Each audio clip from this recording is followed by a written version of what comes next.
Dans ce chapitre, Freud montre que l'être humain est naturellement agressif. Toutes les pulsions libidinales dirigées vers l'extérieur ne sont pas des pulsions d'amour mais certaines sont empreintes de sadisme ayant une composante narcissique, un idéal de retour à une toute-puissante archaïque. Freud note que la névrose apparaissait comme l'issue d'un combat entre l'intérêt voué à la conservation du moi et les exigences de la libido tournée vers l'extérieur, combat dont le moi sortirait victorieux, mais au prix de vives souffrances et de renoncement. Pour expliquer cette douleur, Freud réexamine le concept de narcissisme.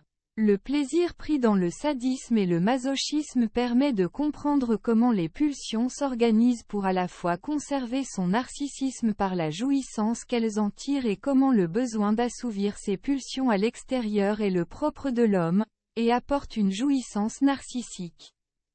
Lorsque les conflits pulsionnels ne trouvent pas d'issue, entre les pulsions du moi et se tourner vers l'extérieur, ils laissent des empreintes durables sur la psyché.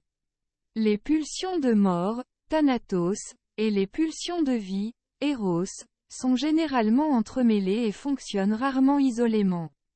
Dans le sadisme, la composante agressive dirigée vers l'extérieur se mêle à un plaisir narcissique intérieur, dont le masochisme, avec sa jouissance dans la souffrance, est le reflet. La domination de la vie se fait par un combat perpétuel entre éros, qui favorise l'union, et thanatos, qui veut plutôt la séparation.